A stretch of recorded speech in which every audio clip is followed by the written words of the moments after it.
We are here for the 10th annual Breakfast with the Mayor benefiting the DRC. It is an important conversation. As I understand, it's a room that has gotten bigger over the years, a conversation that has gotten louder, a conversation that more people have taken seriously to the point of where we are here today, tables packed with all of you. So congratulations and thank you. We especially would like to thank our guest of honor, who is also here with us this morning, and that is the Honorable Mayor of Fort Worth, Betsy Price.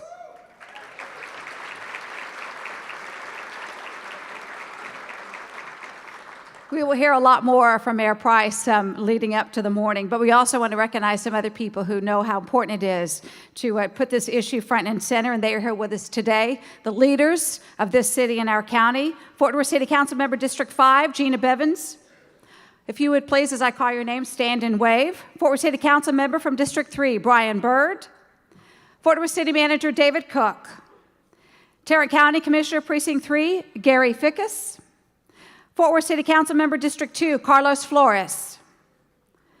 Fort Worth City Council Member District 9, Jungus Jordan. The Honorable former Mayor Mike Moncrief.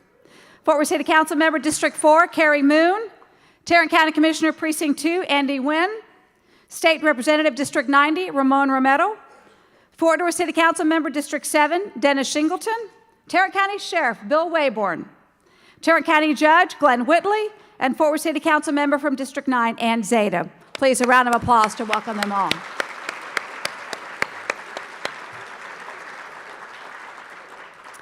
Of course, this morning would not have been possible without the hard work of many people, so I'd like for you to help me thank at this very moment the event committee, and I'd like to ask Joanna Crane and Christy Odom, our event chairs, to stand up and be recognized, please.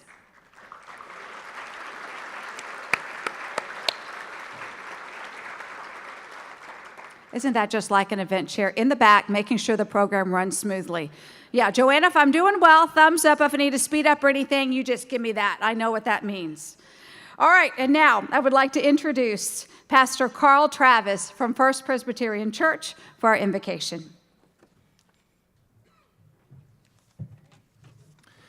Let us turn our attention to the divine. Let us pray. Oh, holy God, most of our prayers fall into two baskets: please and thank you. And truth told, we're better at please than thank you. We ask please for your presence, like this morning, when actually you arrived before we did. We ask please for your blessings, especially if we're in a bind, when actually you began blessing us in the delivery room. So maybe, God, maybe our prayer today is that we will be more aware, more alert, that we'll notice what you are doing already in our lives and in the world. Yes, that's it. That is our prayer. Oh, and God, if we're more alert to what you're doing, perhaps just maybe our thank you prayers will overtake our please prayers. After all, mindfulness of your handiwork will give us such gratitude that thanksgiving for what we have might diminish our longing for what we don't. And one more thought, God. Thanksgiving for what we have might also open our eyes to those who have less. And then, well, just maybe the blessings you shower upon us might sprinkle those around us. Oh, yes. Oh, yes, Holy One. We have stumbled into your presence, and we have wandered into an authentic prayer.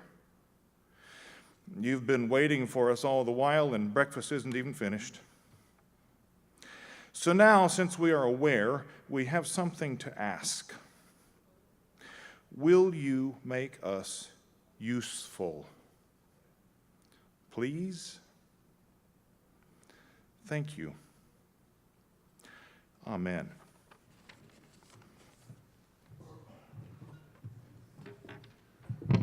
Thank you very much, Pastor Travis. Today's event is possible because of the generous support of so many sponsors, and I'd like to take a moment to thank Charlotte and Jim Findley, also to Kelly Hart and Hallman and Marianne Ald for their major underwriting of this event. Thank you all very much.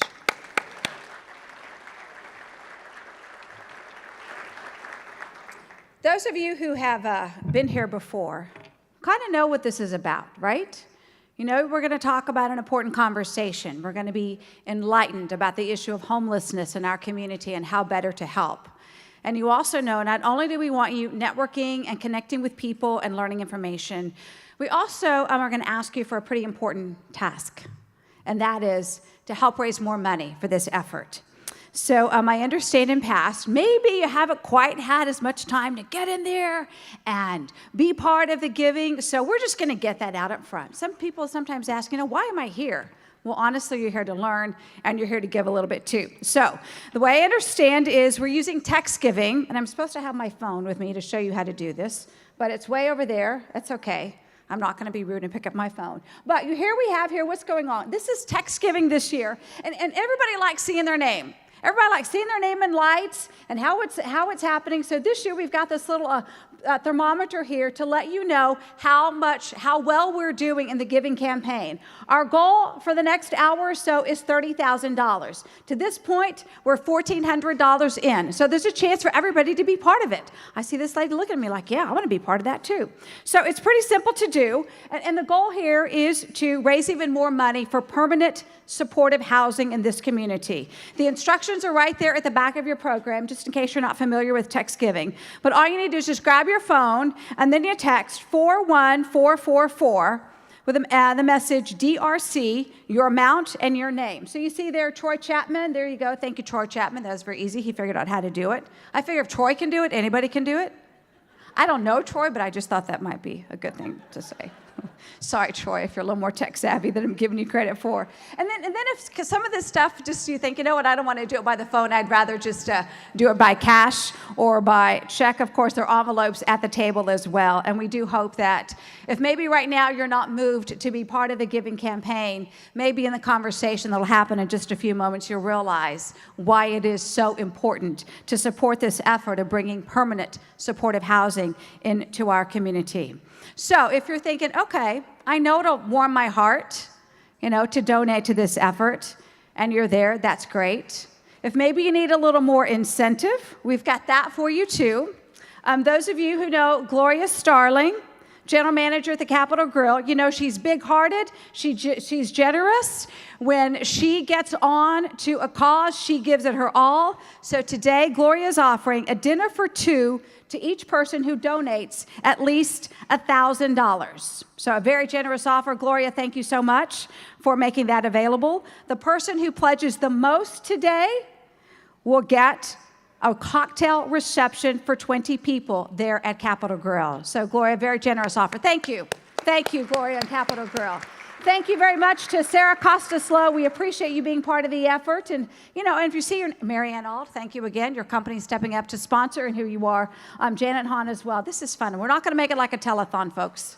We're not. But, you know, just wanted to recognize Bob Jameson. Thank you very much. I'll quit looking because then I'll start naming everybody over there. So, when I was asked to be part of this and fill in for J.R. Labby, and I got the information, I kept seeing DRC, and I'm like, you mean Day Resource Center. And so that was my first little lesson about how far this effort has come. Yes, DRC used to be the Day Resource Center. It used to be a day shelter, and there are many of you who might remember it that way back in the day like I did. Well, in recent years, the DRC has transformed. It's an organization that now serves the homeless where they are across the entire community. Instead of the most vulnerable in our community having to get somewhere, the effort now is to go to where they are, to make it easier to find solutions to better their life. And through permanent supportive housing, what you're being asked to help support today, the DRC is solving homelessness. And for that, we thank you. Thank you very much. And so you might be thinking, well, how do I know? How do I know this program is working? How do I know the money I donate today will really make an effort, will really go towards supporting the cause? Well, we've got that answer for you today. The story of a huge success for DRC. And the best way for you to understand that is to hear from the people who are involved. And we have with us this morning a very distinguished panel to help share that story. So please welcome to the stage the Honorable Betsy Price, Mayor of Fort Worth, Bruce Frankel, Executive Director of the DRC, Flora Brewer, President of the Paulos Foundation, Celestine Mitchell, Vice President of Fort Worth Housing Solutions, and this is where I turn over the mic and I give it over to our moderator of the discussion, and that is Andy Taft. If you would please welcome them to the stage. Good morning, everyone. Mayor? Good morning. So we have 30 minutes. We say howdy during rodeo time, you know? Howdy, y'all. All right. He doesn't do it very well. No. But Mayor, you want to take slide. it? So we've got a half an hour to have an interesting conversation today about a very exciting project that's been taken on by the Paulos Foundation, the Palm Tree Apartments. You've probably read a little bit about it in the lead up to this morning. But before we get started, Mayor, thank you so much for lending your name and your presence to this event every year. This is the Mayor's Breakfast. It's an important organization and an important topic in our community, and so thank you very much. I'm certainly glad to do it. Thank you. And thank Mayor Mike, who's back here, for starting this. The year before I came, 2 years before I came on, Mike started this breakfast. So let's start with an interesting question that I've wondered about and that might not spring immediately to mind when people think about homelessness. We all approach the issue in our own ways, but Mayor, you and other elected officials are in an interesting position. Elected officials are confronted with a multitude of issues over the course of their day. This is one that confronts you and all elected officials in Fort Worth and Tarrant County. How does it particularly manifest itself on you, and how do you approach the issue? First, let me thank everybody for being here. This is a room full of friends who make Fort Worth great, and you all show up and stand up and give of your precious resources. And Bruce, thank you for the hard work that you're doing at DRC. Thank you very much, Mayor. Very much appreciated. I'm going to answer the question, but I got to say a couple of thank yous.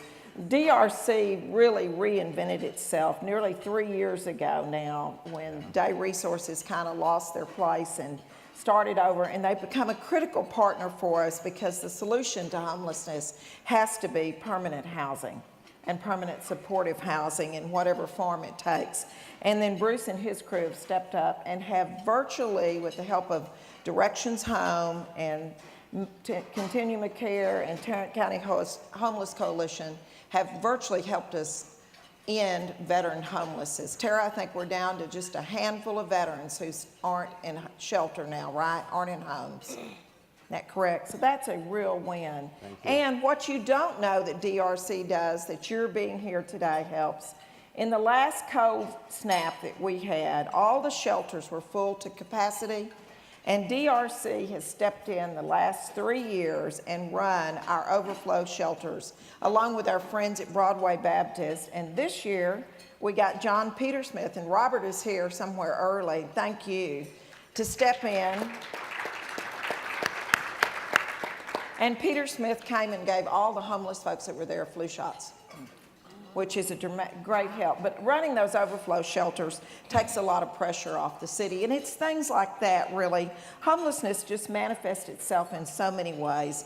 You know, Andy, in downtown Fort Worth, that we struggle with it, that you actually, whether you realize it or not, it's a part of our economic development picture.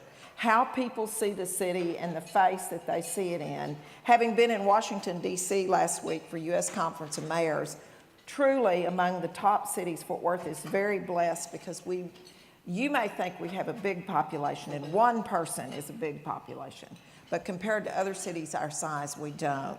But for us, it's about the image, not just about the image of the city, but it's about the compassion of this city. This is a city, we passed a charter for compassion. In fact, this week is the Mayor's Week of Compassion. It's about putting all our citizens to work, making them all have that sense of pride. getting it where they can hold a job, or at least where they can function. Flora's done a great job on one of her projects that you're going to hear more about.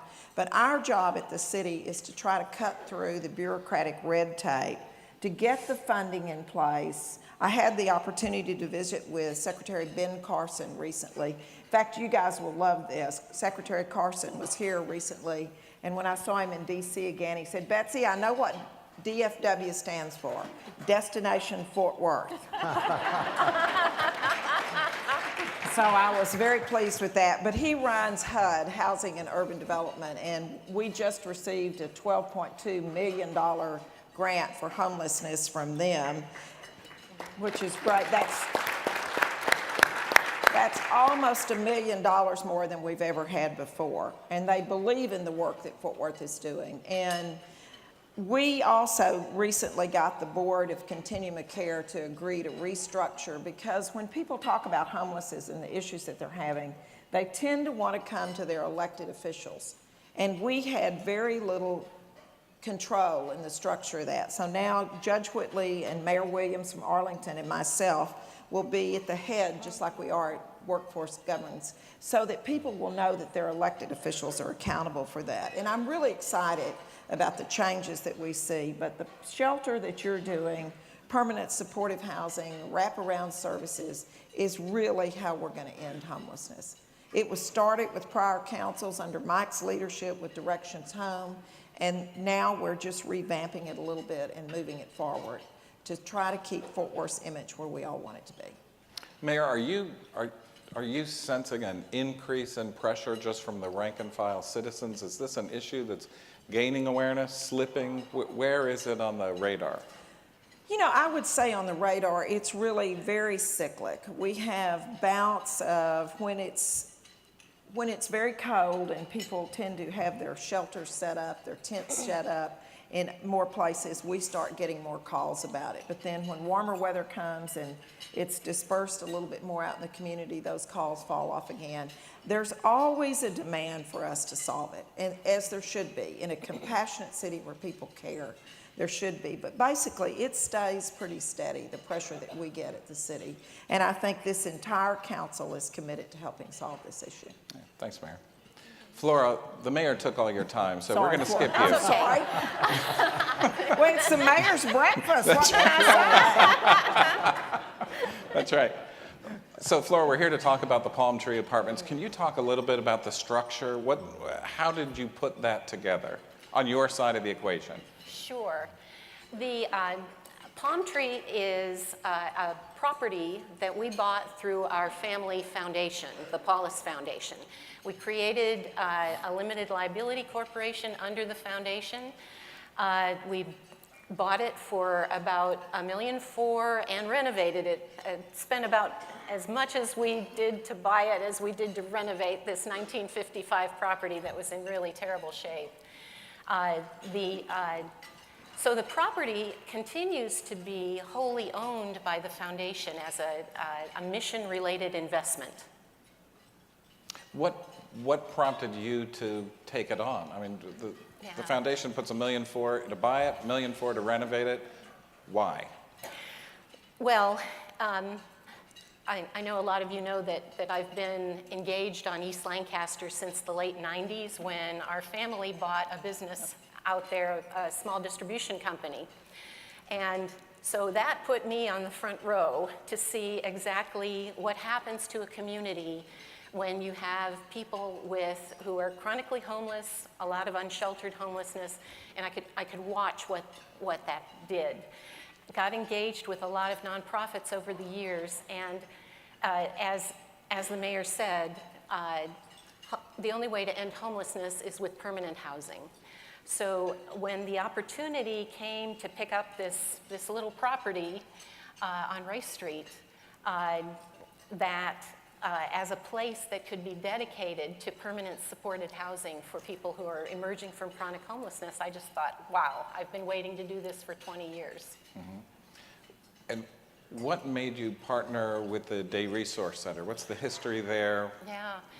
I was on on East Lancaster when the Day Resource Center was first developed. So I've watched it up close and personal from the very beginning, its origins as a day shelter, and was privileged over the years to serve on its board and to kind of be there with seed funding to start new programs. And DRC has always been right at ground zero, dealing with the most difficult problems of homelessness, and they've always been willing to innovate. So they weren't the only organization I invited to give me a bid on the contract, but they got it, and they have exceeded my expectations for running the case management for us. Great. The beauty of Flora's project is that everybody that lives there has a friendly face every day who checks on them and sees about them. I toured it recently, and you talk about compassion. That's a team who really cares about the homeless people that are now sheltered living. So we've heard a little bit about the palm tree. Bruce, you're the other half of the equation, and we're going to get back to you in just a second. But Okay. Sellerstein, the former housing authority, Fort Worth Housing Solutions that you work for, is the largest provider of affordable and workforce housing in Tarrant County. What is your organization doing with regard to permanent supportive housing and helping the folks that would qualify for the palm tree? Thank you, Andy. Yes, you're right. Fort Worth Housing Solutions, we are a large provider of affordable housing in Fort Worth.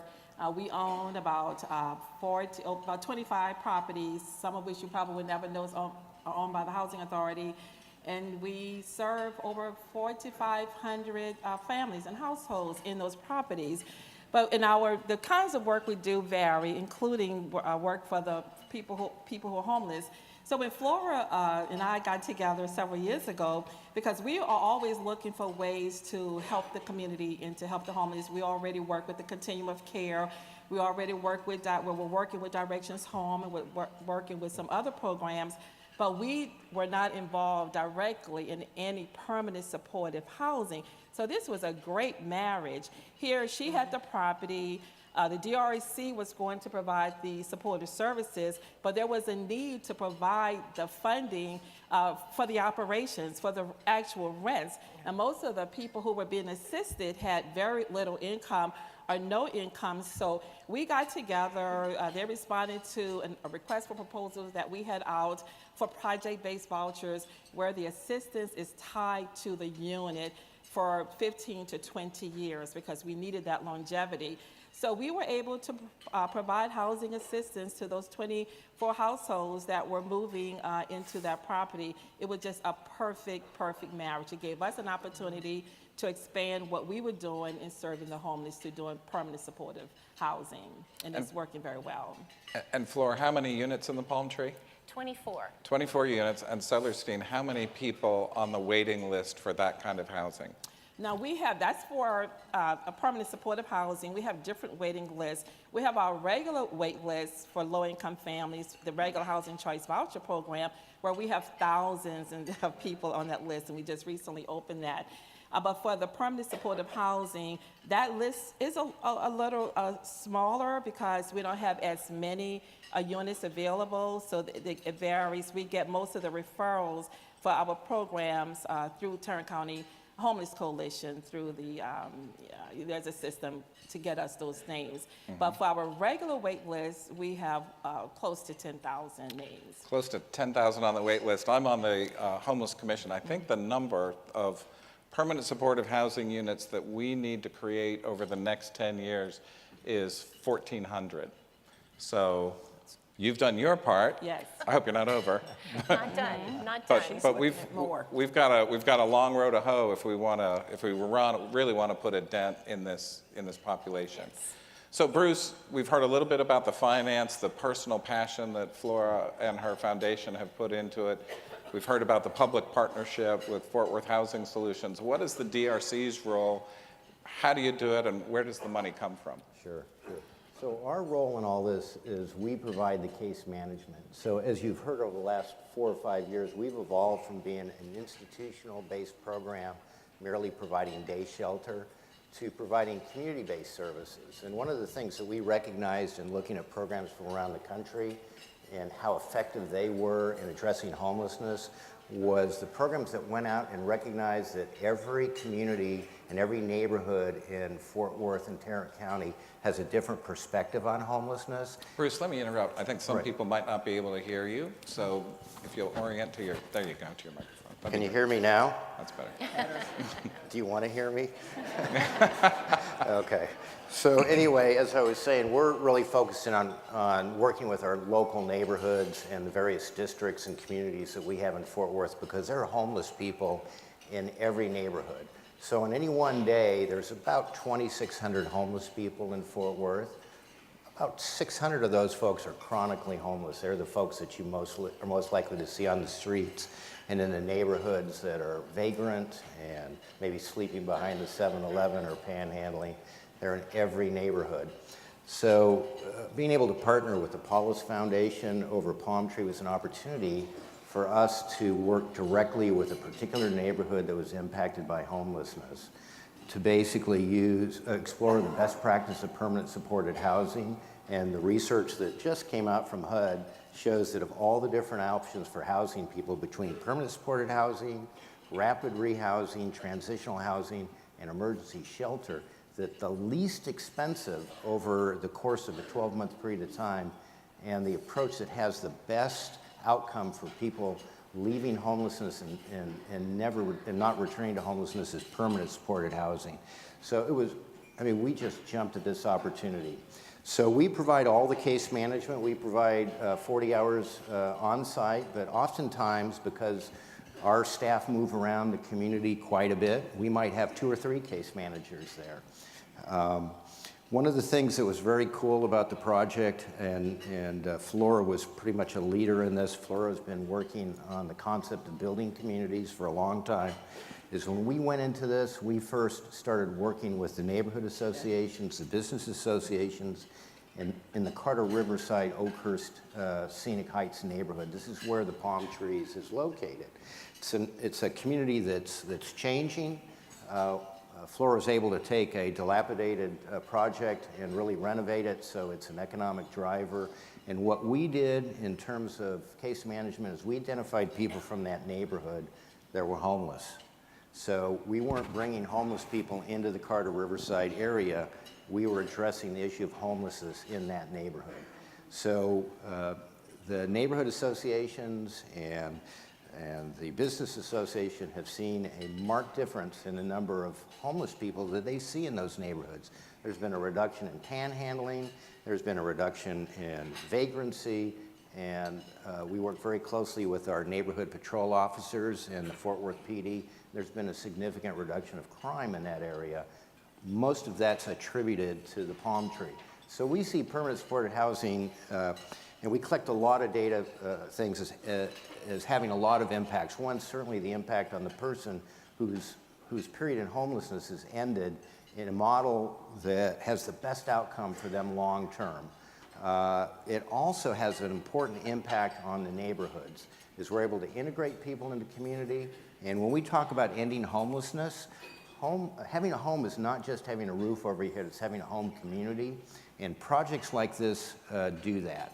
And we're really proud to partner with Flora and Fort Worth Housing Solutions. And my understanding is that 24 units of permanent supported housing that we developed was done in a little less than a year. That's really a rapid pace for being able to generate those units. And they were the first units of permanent supported housing developed in Fort Worth in the last 5 years. So it's a really fantastic model, and we're really, just really honored to have been asked to participate with the Paulus Foundation on this. And they've won several awards for this project. It's a model project, and the beauty for us as elected officials is it went quietly. Generally, when you add affordable housing into a neighborhood or permanent supportive housing, you get what we call, what's known as the NIMBYs, not in my backyard. And in this case, because they were able to actually take residents who were homeless in that neighborhood, the neighborhood overcame their fear of having homeless added, and they're now putting in a garden behind it, and the neighborhood's going to help them with that. And so it really has been twofold. It's kept government's level of intervention where we had to deal with all the angst about it down, which is always good. It's brought the private people to the table, and it brought the neighborhood association in with tremendous acceptance. We need more of those projects. Mary, you bring up a good point. The whole NIMBY phenomenon is one of the things that holds back the development of permanent supportive housing in neighborhoods all around the country, really. Flora, what did you encounter, and how was that issue addressed? Well, as the mayor said, we really tried to take a very quiet approach. This was an apartment building. It was going to continue to be an apartment building. It wasn't an emergency shelter or transitional housing. It was properly zoned to begin with, but rumors got around, and there was a lot of misinformation at first. So we did have a meeting, a gathering of the Riverside Alliance of Neighborhoods and so forth, and people were very concerned. One of the things they were concerned about was it is a gentrifying community, and I'd been doing development in that area, and we have some new development partners who are really bringing in a lot of upscale housing and retail into that area. So it was actually the idea of the neighborhoods asking us, saying, well, if you're going to do this, could you do something about the people we see on the streets, the panhandlers and so forth? And I said, so that's when the idea came up for us to actually target unsheltered homeless people in the Riverside area. It came from the neighborhoods. We continued to manage the project very carefully. And today, the local neighborhood association president, who had concerns initially, is one of our biggest supporters. And our residents attend the neighborhood association meetings. They're invited openly to be a part of the community. So it's really turned around. Great. Sutlerstein, As you're... business people, one of the things that you will really like about this project is that Flora can turn enough of a profit on this project.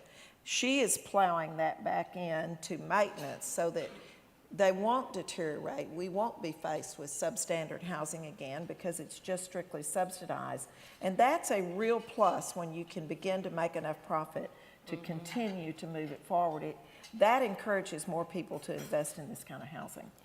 And I just want to follow up to something Flora said. After attending a couple of those neighborhood association meetings myself, how I received calls from some of the members in supportive of it, and we don't usually get that when we're developing, but they were calling me to say, asking questions and things that they weren't clear on, getting follow-up. So that was a very positive experience. That's great. And I think it was because of the leadership Flora brought to that community. So I think that's another modeling technique, right? We've got the foundation, the private money investing in the property and the operations, the permanent supportive housing, the supportive side coming from a nonprofit with similar aims, right, and a neighborhood that is supportive. It's actually solving a problem in the neighborhood, and the neighborhood is actually supportive. It's kind of turned the model on its ear. So, Bruce, yes, every business person in this room knows that you didn't answer my question, which was, what was the question? And they're all sitting on the edge of their seats, because I asked, the last question that I asked you, my three-part question, was, how do you pay for it? How does DRC pay for the services that are being provided at the Palm? Okay, so I'm glad you asked that question. I was waiting for it. So one of the things that's really innovative about this model is the Paulus Foundation came in and paid cash for the property. So it's 100% private financers, no debt to this project. And then Fort Worth Housing Solutions came in with what's known as a project-based voucher that's attached to each one of those units. So each one of those units has guaranteed funding for 15 years. And at the end of 15 years, that's renewable for another 15 years. So we're looking at a project that has 30 years of guaranteed funding that covers the rent and the utilities for each unit. And that's at fair market rent. So Flora collects that money each month, and from that pot of money, she hires the DRC to provide case management. And the cost of that covers full-time case management on site. It covers backup case managers coming in. It covers the administrative cost of the project. And after that's all said and done, there's still money left over for Flora to have a contingency fund to ensure the maintenance of the property, and also additional money for any contingencies that come up. So after the initial investment of this property, there is absolutely no cost at all. And in fact, no local tax dollars go into this project. The project-based vouchers are federal dollars that come down from HUD. So it's really self-sustaining.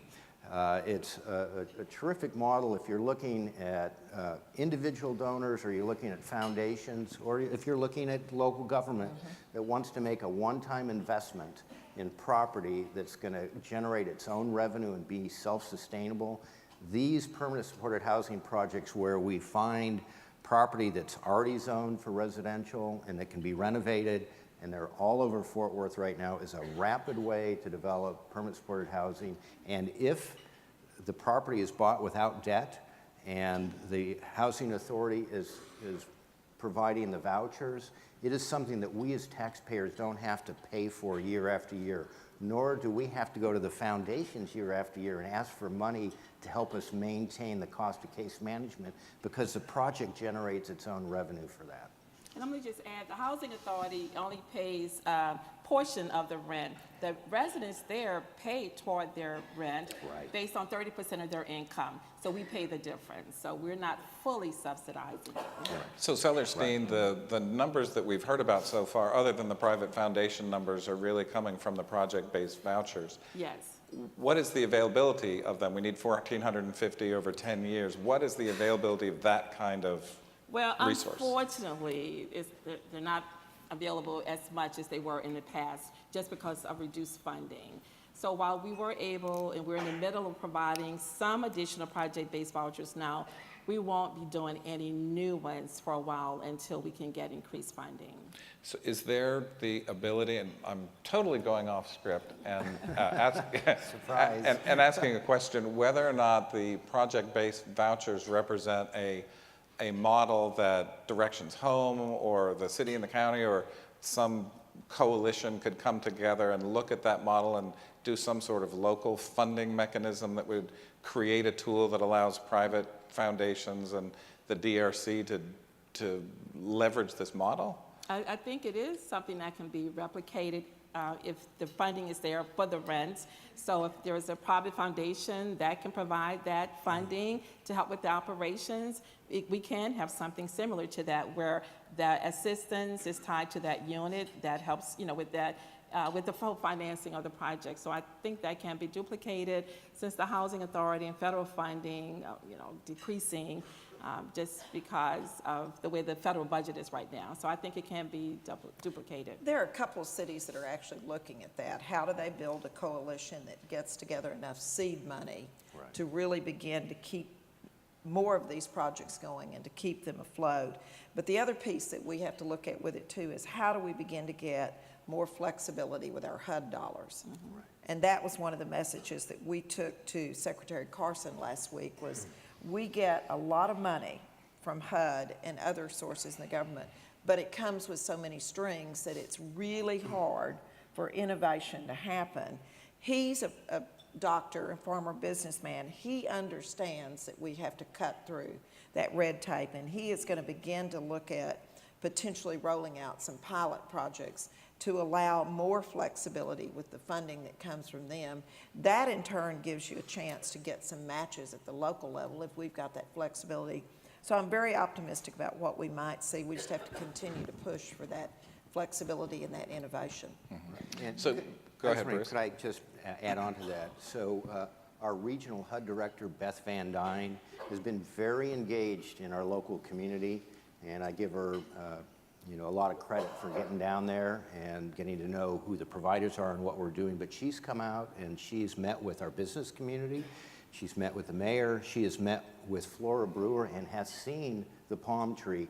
And she's beginning to understand the benefits of this and really what some of the barriers are in terms of some of the inflexibility right now with the HUD dollars that come down to us, and is going to be a partner in helping us, I think, come to some good solutions Beth will around that. absolutely be a partner. She's a former mayor of Irving. She was elected the same time I was in 2011. It happens to be a good friend of mine, and she is more than willing to use Fort Worth and Tarrant County as a model for the project. And in fact, she hosted the 9 regional administrators for HUD just this week here in Fort Worth. It's the first time they've ever met as regional administrators outside of Washington, D.C. Wow. And they brought them here and brought them to see what's going on in Fort Worth and they were very impressed. I had the opportunity to visit with them and meet with all of them one day this week. And they were impressed with what we're doing, and they're going to go back. And, you know, the more you spread the message out and you get other people working on the ideas, somebody else out there may have a bright idea that we don't know. And I tell you what, I'm not above copying somebody else's ideas. All right. And I can say this model, we've spoken, the three of us have spoken at national conferences, and other models are coming to us, going to Flora to see how they can do it in their communities. So it's like we're on the map. Good. Well, we've just got a couple of minutes to wrap up this panel discussion, and Bruce, we're going to end with you. For those of you who have come to this breakfast before, you know that Bruce usually gives kind of a state of the DRC report and an inspirational message, and this year his staff has not allowed him to do that. So it'll be interesting to see what his staff looks like next year. But seriously, let's give Bruce the last word. Bruce, what does the future of homelessness look like in Fort Worth, given your perspective today, and what is the Day Resources role in that future? Thank you, Andy. You have 3 minutes. 2 minutes now. So this is going to be the year for permanent supported housing. It's on everybody's radar screen. I think between the Fort Worth Advisory Committee on Homelessness, our new continuum of care leadership from the mayor's office, you know, everybody I talk to is our city council members. Everybody understands the value of permanent supported housing. For the DRC, one of the things that we've looked at is we're looking at being the safety net. And we've really focused on a 4-point approach. We're looking at prevention. And this last year, we did a lot of prevention with with a grant from the city and a grant that we received from the state. We helped to divert a lot of homelessness by helping people just before they tipped into homelessness.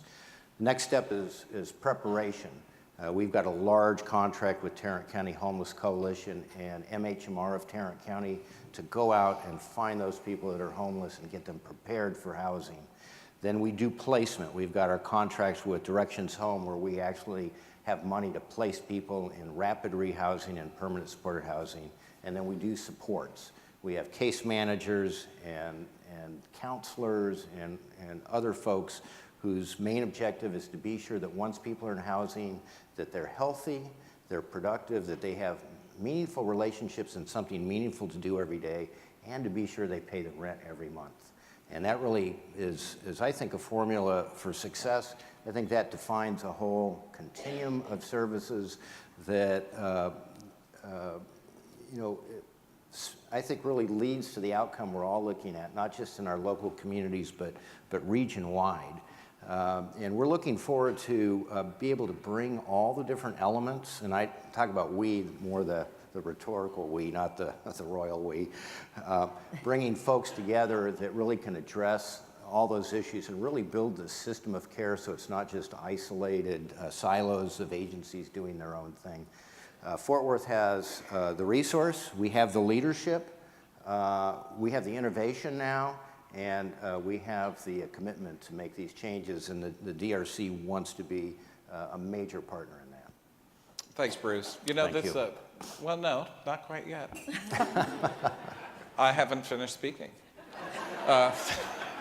You know, Can't take him anywhere. so what you've heard is a really interesting alignment, right?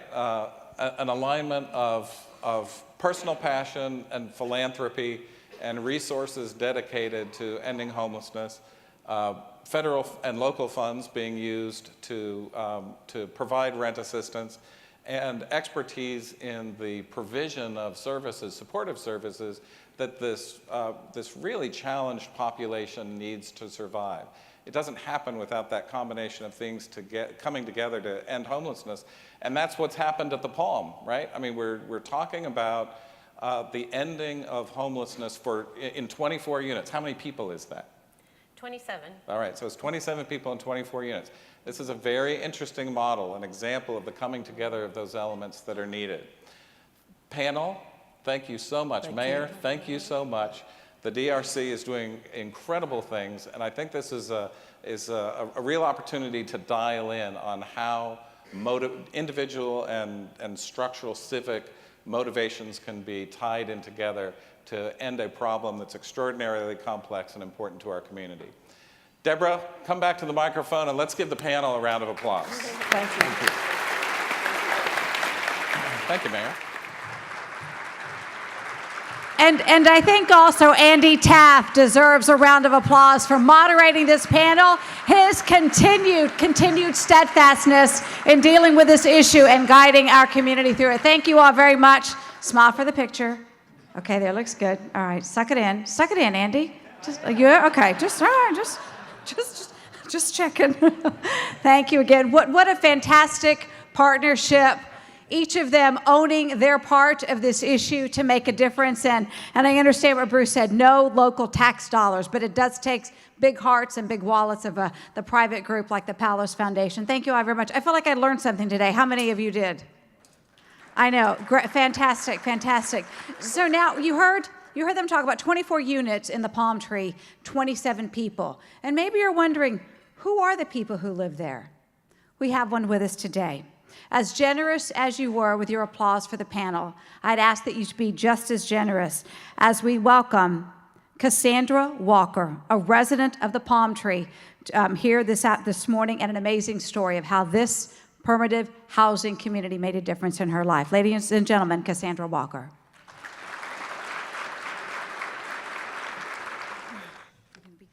Thank you. Good morning. My name is Cassandra Walker, and I'm here from the Palm Tree Apartments to give you a brief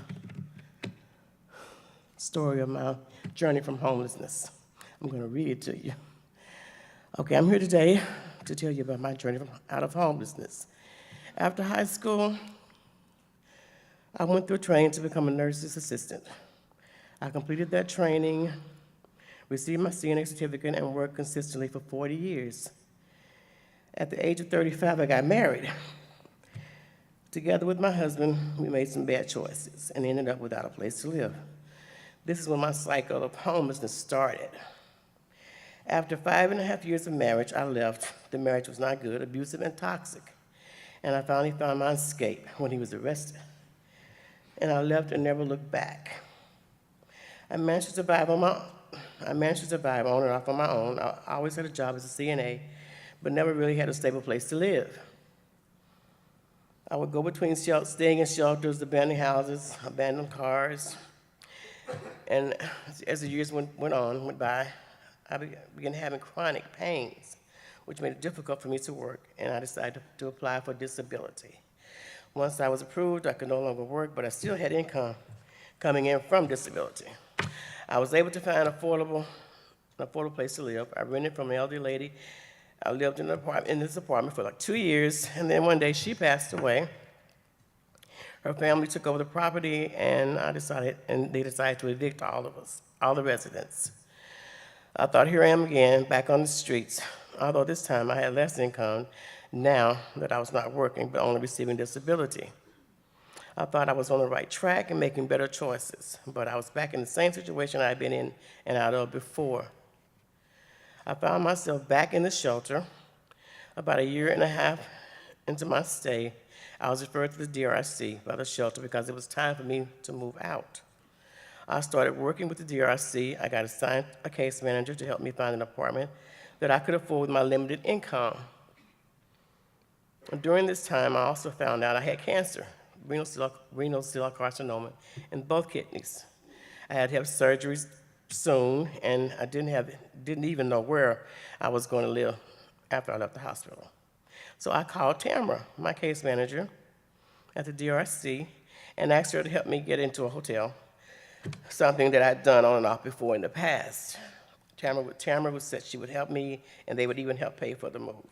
A few days later, she called me back and asked me if I would like to move into a new housing program at the Palm Tree. I met with Cindy for an intake before I went in to have surgery. After surgery, Tamara picked me up from the hospital when I was discharged and took me to the Palm Tree. I moved in the apartment that day. Everything I needed was in the apartment: furniture, dishes, shower curtains, television, everything I needed, grocery. I now had a place to call home, a home that my family could visit, something they couldn't do when I was in the abandoned houses, the shelter, or cars. My mom was able to visit and help me through my recovery from this surgery. Even my brother was able to visit. I've been at the Palm Tree for almost 2 years now. My case manager's office is next door to my apartment, and I can go there anytime I need assistance. I have fully recovered from the cancer, and I'm able to make regular doctor's appointments to keep up with my health. And I'm in a good place, and I'm thankful for all I received, and thank you for listening to my story, or some parts of my story. Thank you very much.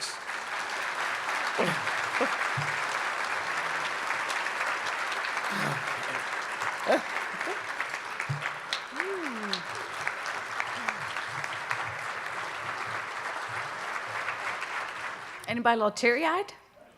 Yeah, just a little bit. Thank you, Cassandra, for your bravery and coming with us today to share your story. And thank you all for being so generous with your applause and standing for her. We just discovered we have a mutual admiration society, Cassandra and I. She says, I've been watching you all morning. Thank you, Cassandra. You got a TV in the Palm Tree, and it's on Channel 5. Thank you. And I now admire you, Cassandra, because all along that journey, you could have given up, and there were probably times that you wanted to. There were times when you didn't want to reach out for help, perhaps. It's hard sometimes to tell people when you're at your lowest, but you continue to find people to support you, and we admire you for that. And again, to those of you who make the Palm Tree happen, that's life-changing. You want to make a difference in somebody's life? Be part of a program like that, because it did for Cassandra. So we asked you today that you were here to learn and also to support the work of DRC. And we got in on this early. Remember the texting. Let's start having the numbers go up. And I said some of you may not know about the DRC and what you're getting into, so it's okay. Hold back on your giving. Since we started the program, our goal to $30,000 is now halfway there. We encourage you today that if you've heard something, please continue this effort. Take the program with you. You got the text information right there on the back. You don't have to have your name on the screen to have your money count. But if you are moved to be part of this effort, definitely, we would appreciate anything that you can give. And Cassandra, once again, thank you very much to our very esteemed panel for being here with us today. To Mayor Price, this was her breakfast. She has a right to depart. To former Mayor Mike Moncrief, who started it all, thank you, sir, for continuing to be part of this. And also to our chairs, Joanna and Christy, wonderful job in bringing us together today, enlightening us, and helping to move forward the mission. Again, text to 41444, message DRC, your amount and your name, and together we can find more permanent solutions to help the vulnerable in our communities. Thank you all for being here today. And again, thank you to the Palm Tree and what you're doing to make a difference. Have a great Friday.